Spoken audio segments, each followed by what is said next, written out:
Good afternoon, everybody, and welcome to our first installment of our financial planning webinar series.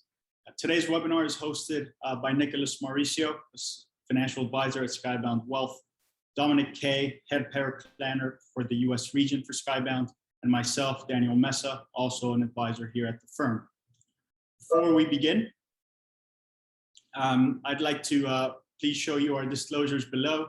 In summary, nothing is to be taken as a recommendation or solicitation to purchase any securities, nor to be taken as direct investment advice or tax advice.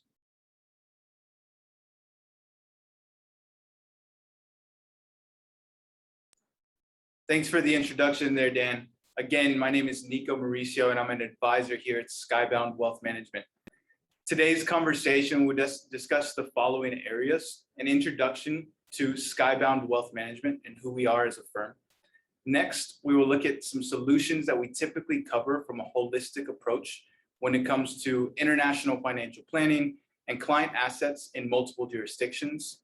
After that, we will then review Skybound's planning portal and how you as a client can check up-to-date valuations as well as your living and breathing financial plan.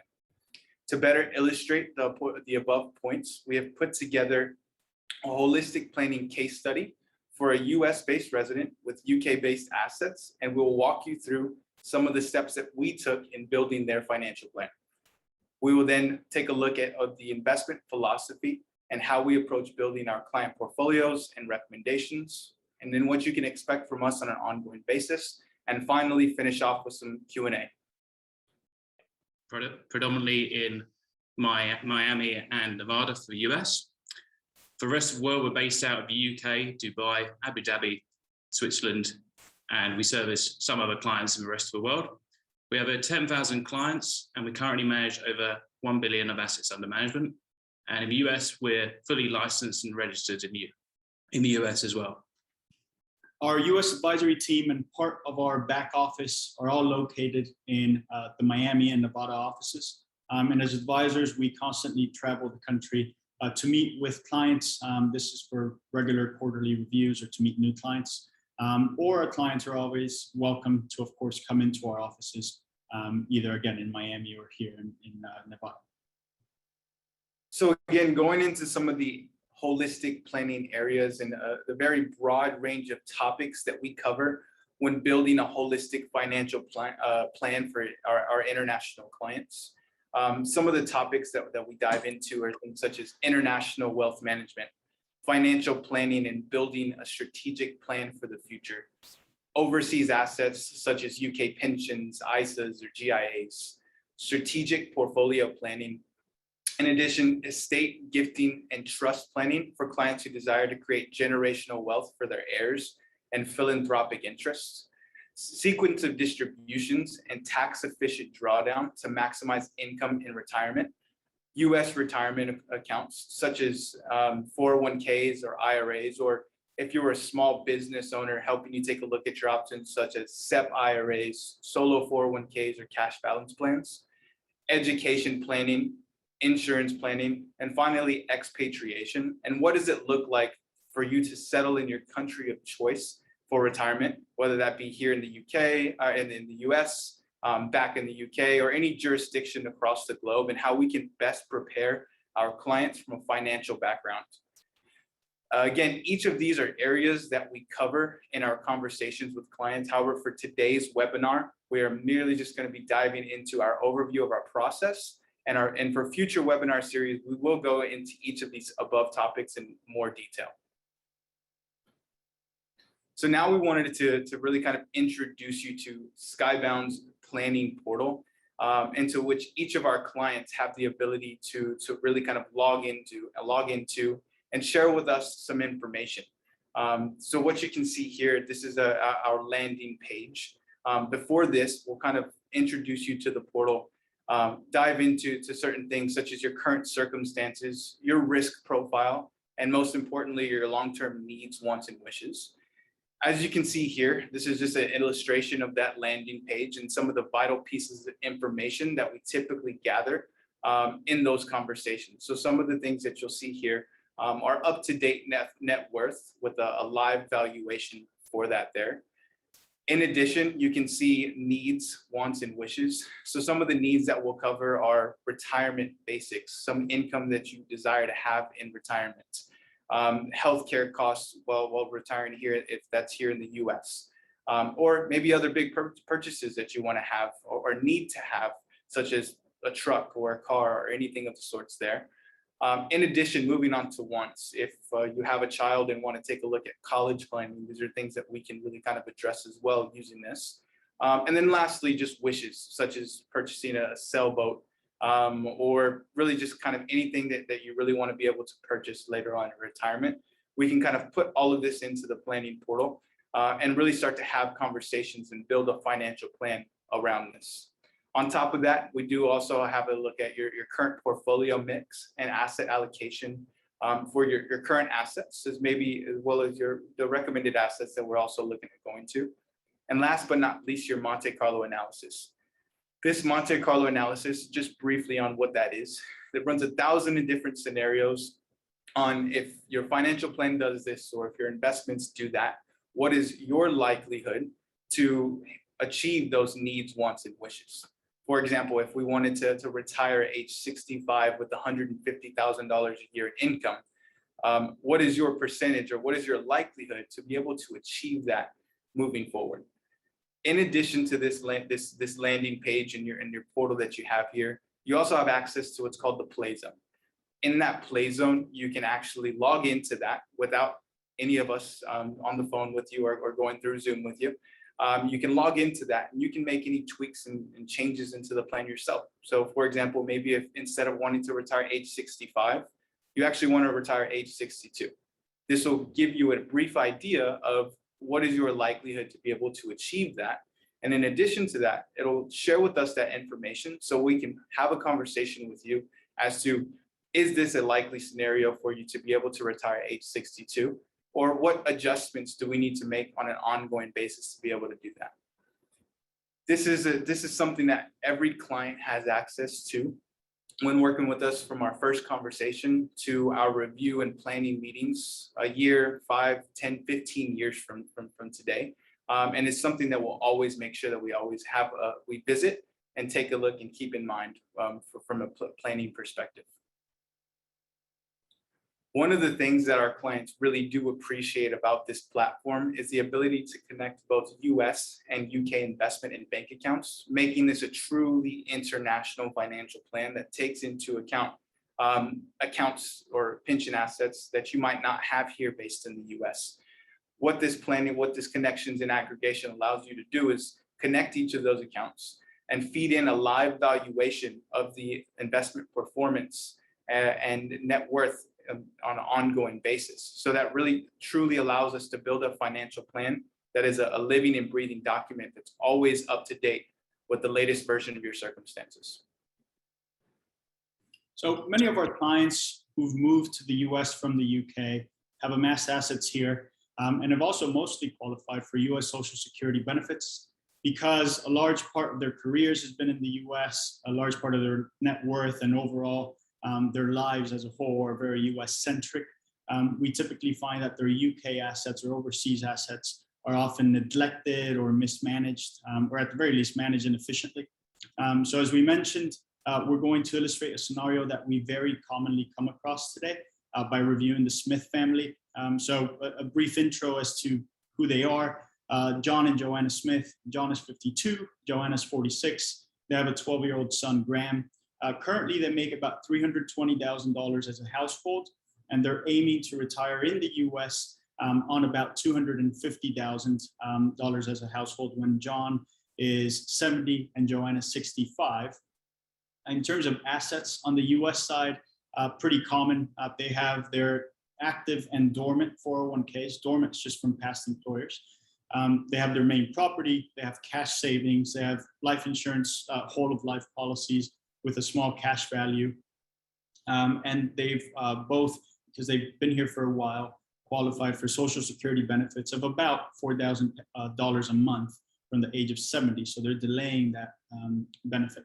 And on the UK side, John has a defined benefit scheme and Joanna has 3 defined contribution plans.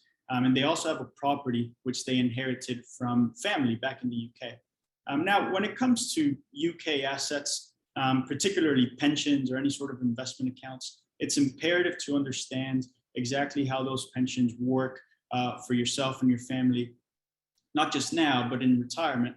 And more important even is to review this with as much time as possible prior to retirement, because the last thing you want to happen is to have to make any last minute decisions or reach a point where you're past an age where your pension scheme will allow for any changes.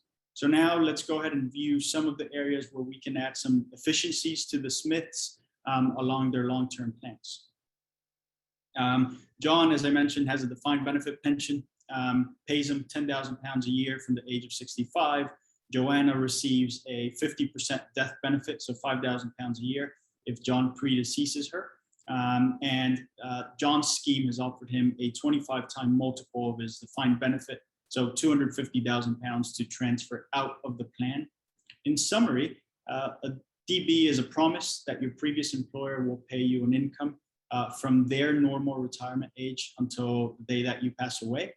In the Smith's case, because his, as I mentioned, plan is to retire at the age of 70, receiving an income from 65 may not be in his family's best interest when it comes to tax planning.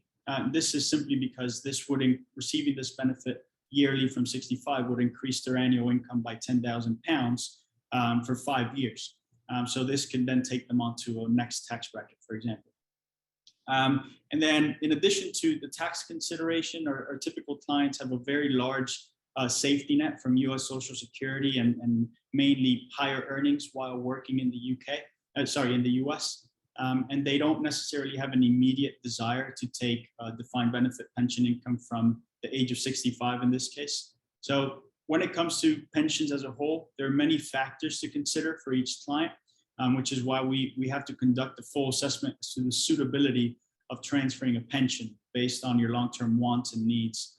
In addition to John's DB plan, Joanna has 3 defined contribution plans, which are very similar to our 401k plans here in the US. The total is about £149,000, and all 3 have different investments and retirement options, as mentioned here on the page. One of the main limitations for them, if they're looking to stay in the US, is that they're forced to keep their funds and investments in sterling, which could then pose a potential currency exposure on their retirement income, which is a high consideration for our clients. Therefore, we believe that consolidating their pensions into personal pensions, UK personal pensions, would be an efficient strategy for them moving forward. And we'll touch on how that looks like in a second. On the right-hand side, you're able to see the same Monte Carlo analysis that Nico introduced earlier. And it shows that, in fact, the Smiths are in a very good position at the moment. So if they did nothing with their plans, if they changed no strategies, they'd still have a very high probability of success to reach their goals. And when that's the case, our job is to further increase the efficiency of the plan, to increase that probability of success. So because they both have qualified for Social Security, both high earners here in the US and are planning to stay here in the US, we established that perhaps John's defined benefit plan wasn't as beneficial to him as it would be if it were his only pension asset.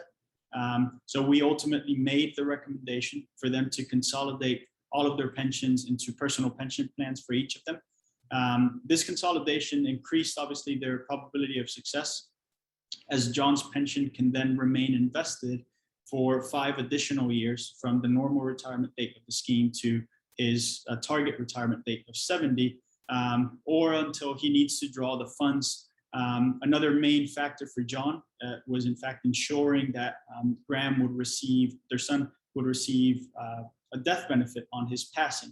So the SIP, which is a personal pension, would allow for all beneficiaries to receive the balance of the account on the passing of either John or Joanna. In addition to their UK assets, they shared with us that they have obviously their US assets, so their dormant 401ks from previous employers. Incredibly, 63% of people don't really understand or know what to do with their 401ks after leaving an employer. And roughly 40% or so don't understand the fees within their 401ks. And this is very similar to the lack of understanding of defined contribution plans in the UK. Part of the holistic financial planning process is ultimately to ensure that a client's assets are as efficient as possible and tailored to meet their long-term wants and needs. For example, we might suggest taking US retirement assets or pension assets first, or drawing from them first over UK retirement or pension funds first, due to the different tax deferral status of each, which we'll touch on in a second. And for the Smiths, rolling into an IRA made more sense. From the 401ks to an IRA made more sense, as they were looking for a more tailored investment strategy, other than just the target date funds in which they were currently in. So moving forward, once you're within the IRA, you can then look at strategies like Roth conversions, or potentially rolling over those IRA accounts into vehicles that have downside protection in terms of market loss or market exposure. So yes, just going off of what Dan was discussing regarding this client's plan, as we saw, we looked into two elements, both the UK pensions and the US pensions, with a view of consolidating those. And often an area that is overlooked in financial planning is the effect that might have long-term on Mr. and Mrs. Smith's estate. So one of the good things about our software and our tools is it allows us to test stress different scenarios. And one of the things you can see here in those two pie charts there is estate planning and estate distribution. What that basically details is it shows the gross value of their assets in the future when they're projected to pass on, and the net benefit to the heirs and the resultant tax consequences to the federal estate tax. This is often a common area of concern, particularly for those clients who are potentially moving back to the UK, where there's much lower limits than the US. However, for Mr. and Mrs. Smith, we're often seeing at the moment within the current administration that there's an increasing appetite to reduce the current limits for around about 11 million down to around about 3.5 million per individual.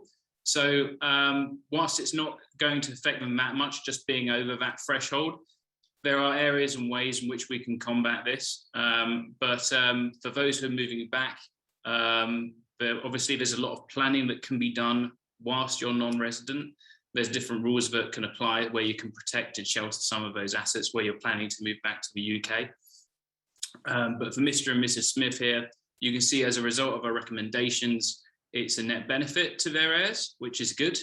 So there's a lot of value through our software in terms of long-term projections and the impact that what you can do today can affect the long term over a long period of time. So moving on to investment philosophy, our investment philosophy, as you can see here, these are our three main pillars. They're all intertwined with one another.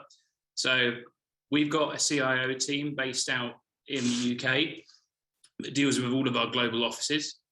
Our focus is mostly on the quality of our research. So our research is much more looking at just the past performance of a portfolio. Before any fund is considered, we have to go through a process of vetting the fund management team. As often when you look at a fund fact sheet, there's very little that you can see about their personalities, about their trading and investment approaches. And that's where we scrutinize with our CIO team and the analyst team there, through regular meetings with our fund management team to make sure they're continuing to perform what we want the funds to achieve. Secondly, high levels of diversification. Often you see this word used in the financial community a lot, diversification. But what we're really talking about here is we're not just invested in 3 or 4 mutual funds. We're looking at several different funds that have a set purpose within the model portfolio. So obviously, if you are invested in all of the top performers, then you'll have a good result. But what we're trying to achieve is in the downturn markets that your portfolio is diversified to make sure that where some go for a rough patch, your overall plan and portfolio is not affected. We make sure that you're invested across all the major markets and industries to ensure that your portfolio can be well diversified. We can also deal with bespoke portfolio considerations. For example, Mr. and Mrs. Smith wanting to stay in the US, we would certainly make their plan more US dollar denominated than other clients who plan to return back.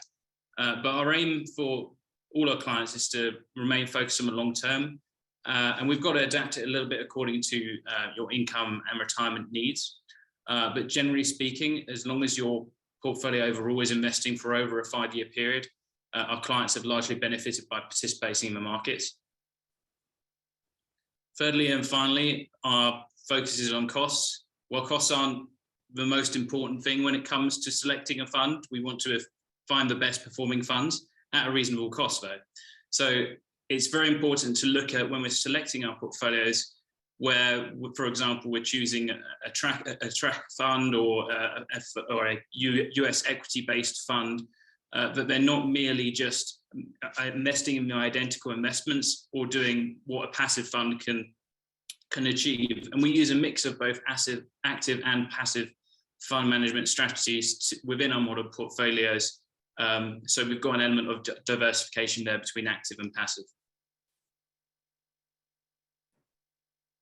Yes, so now it's really kind of diving into, well, what is the process of working with us and how do we create a financial plan for each of our clients? We firstly start with gathering information through our in-depth fact-finding exercise.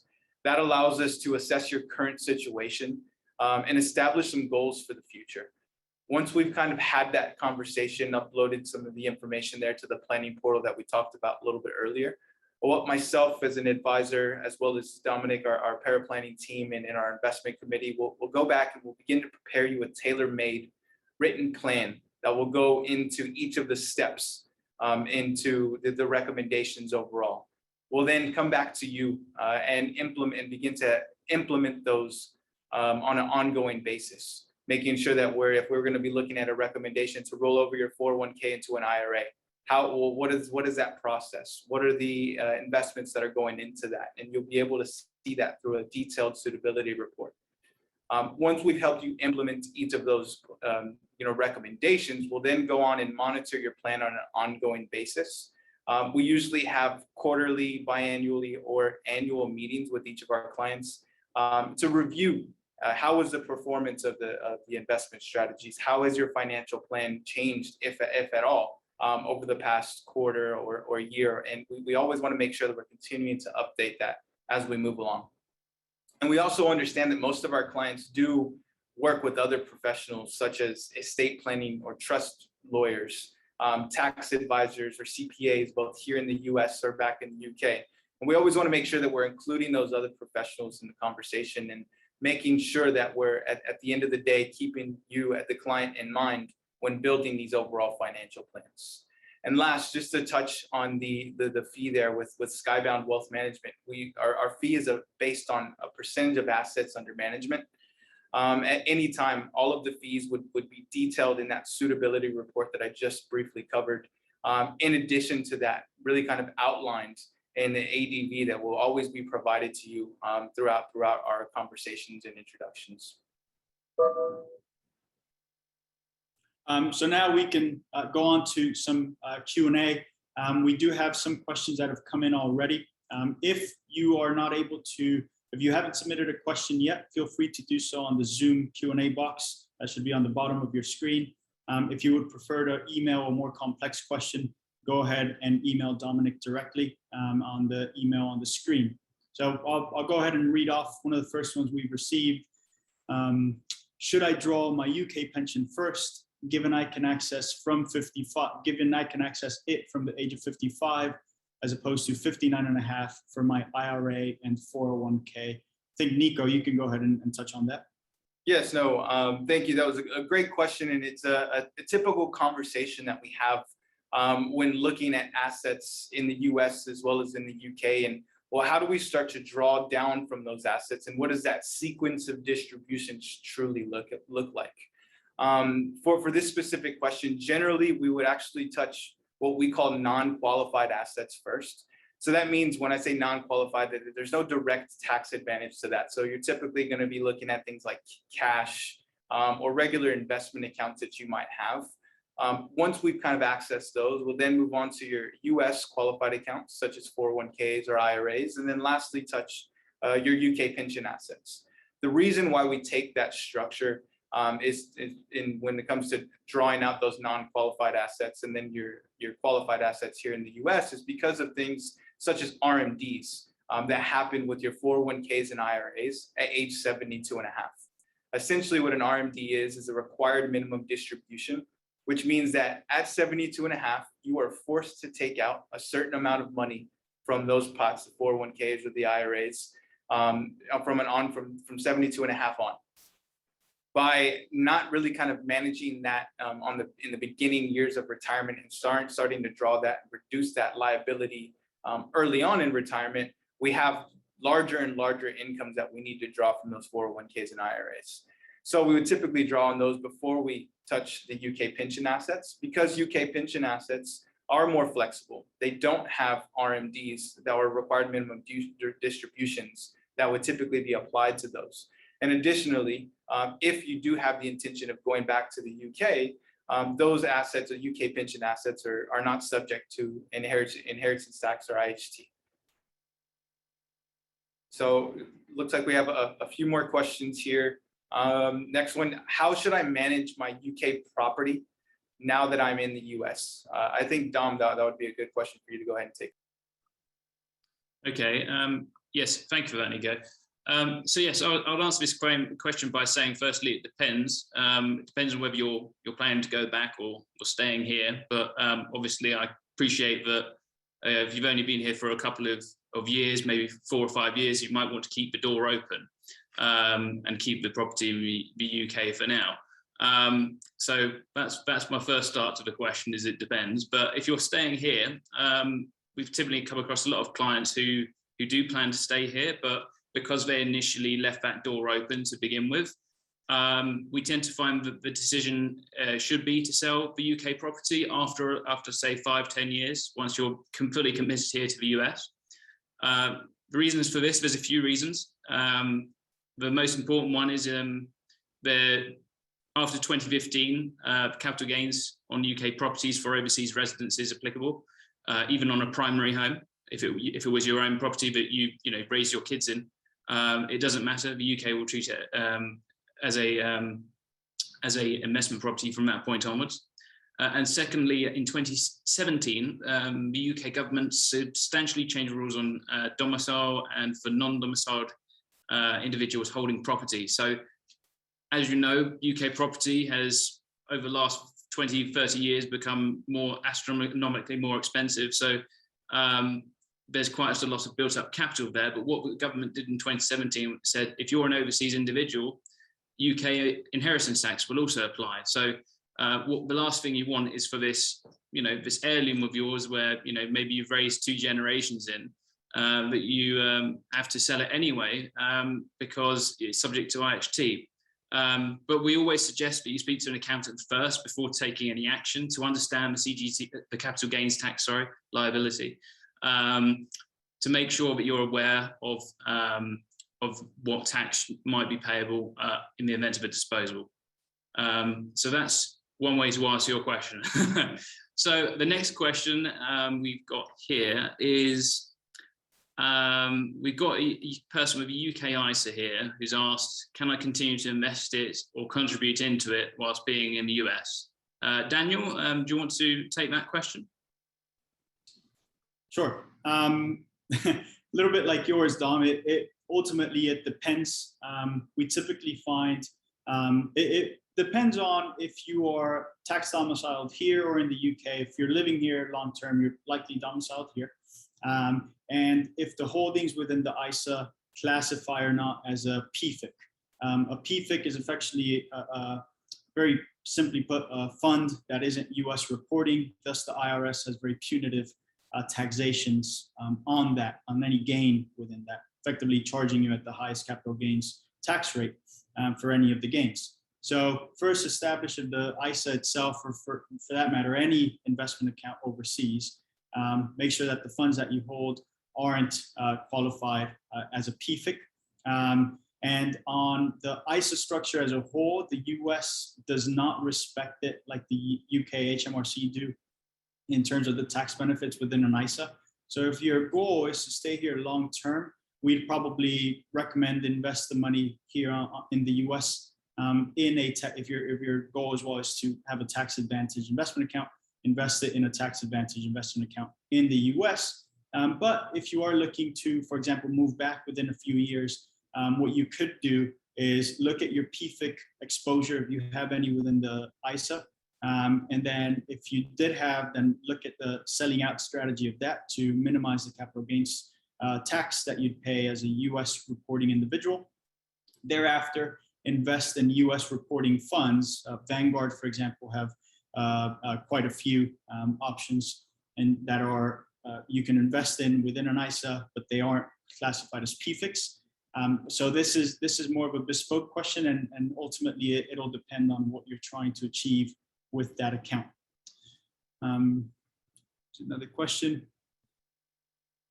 What if the exchange rate is not beneficial? Why would I move my assets into dollars now? I guess this would be a little bit around why would you transfer into a pension now and not leave it within the defined benefit, defined contribution long term until sterling perhaps recovers more?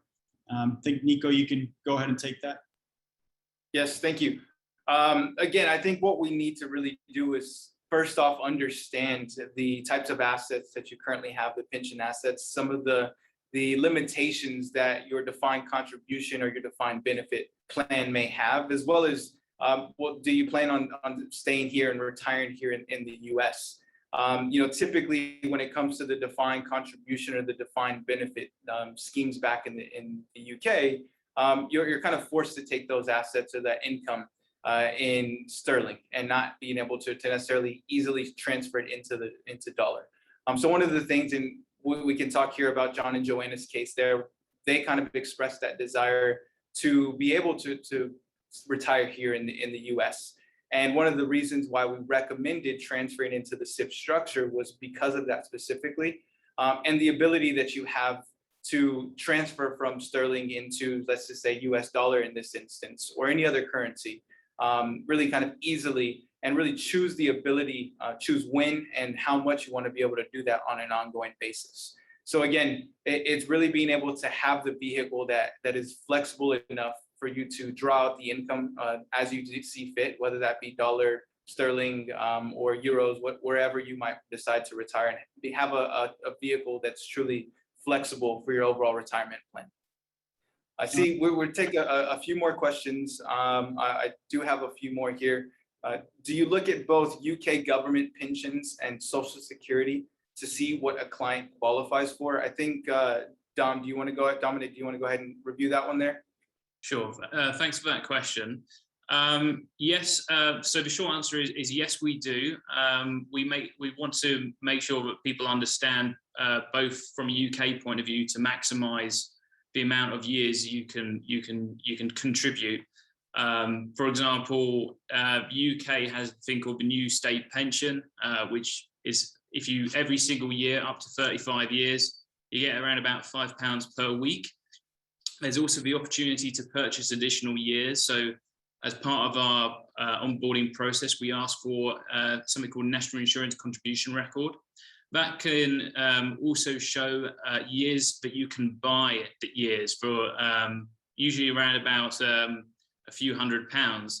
But we find it's very beneficial to both buy those years where you can, because over time, it usually takes about 3 years of actual drawing down from UK state pension for it to be of benefit. So yes, we do look at it from a UK perspective. And from a US perspective, we do as well. Once a client has 10 years or 40 Social Security credits, they qualify for some Social Security. And also if you're married as well, your wife or significant other will benefit from 50% of what's known as your primary insurance amount. that often comes as a pleasant surprise for a lot of our clients because they just think it's based on the UK method. And I can also see here, they've also asked another question on the back of that, which is looking to spend 6 months in the UK and US at retirement. Would you be able to model best drawdown scenario on that?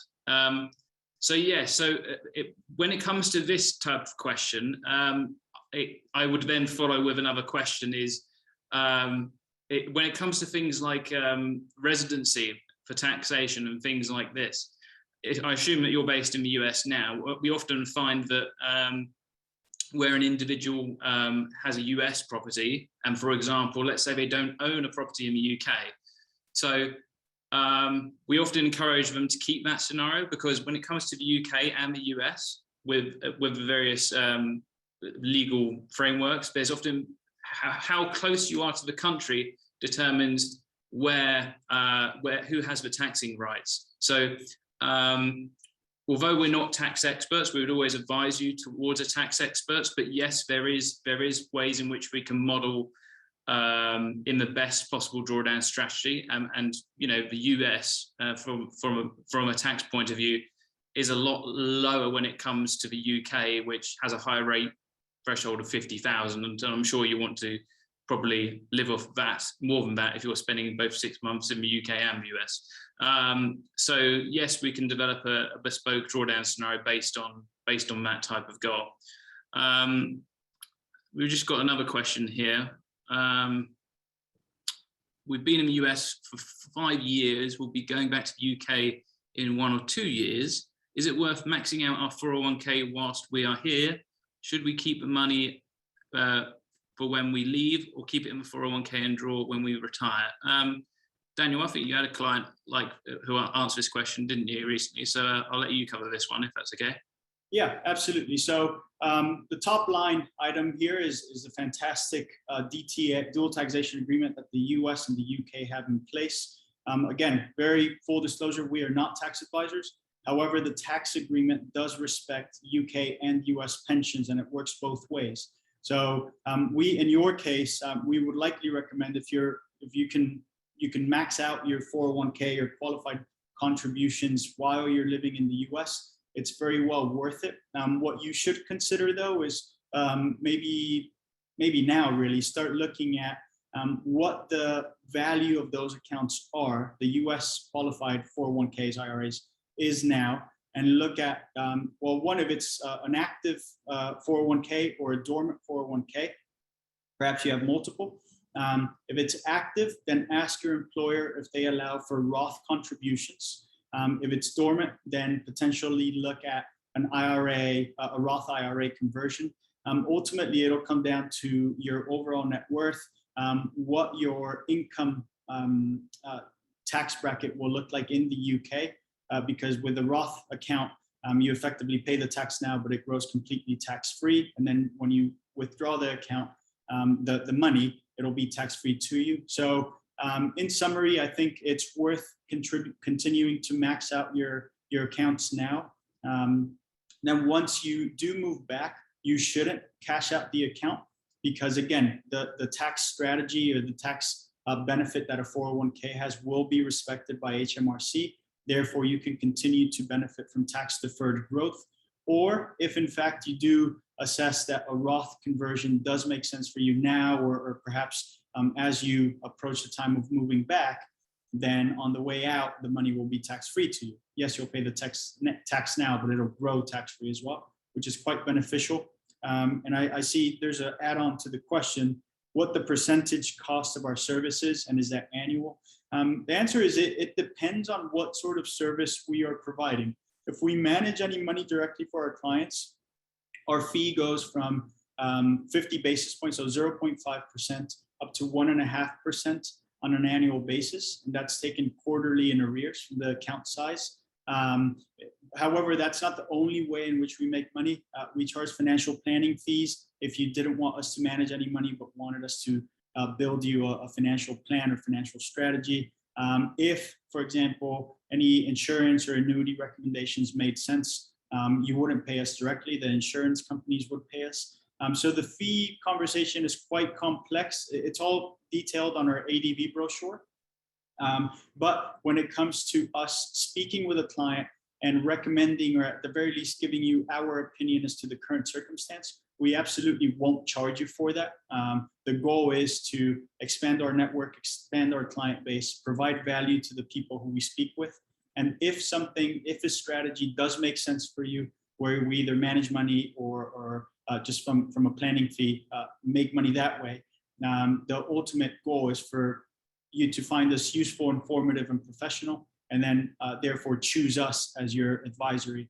And one point that I will make for this particular case is, upon your repatriation, your 401k assets and IRA assets, you'll have to, again, ideally leave them within those accounts, qualified accounts. Once you move abroad, you have to be careful to make sure that the custodian that custodies the account allows for international access. The great thing that we do is that, as we mentioned, we're an international firm and we straddle the pond in this case. So we're able to manage IRA accounts and qualified accounts for clients, although you live abroad, but we manage the US-based assets. So more than happy for you to reach out to us, and we can have a introductory conversation on that. So I think for today, in the interest of time, we'll cut the webinar there. I think if you do have any questions, please feel free to email Dominic directly, again, at the email on the screen at the moment. And feel free to reach out to us. You'll have our website, etc., on the webinar registration sheet. And for those who had to leave a little bit earlier, just know that you'll be receiving the webinar recording. But thank you very much for your time today, and we'll look forward to speaking with you in the upcoming webinars. Thank you. Thank you. Bye.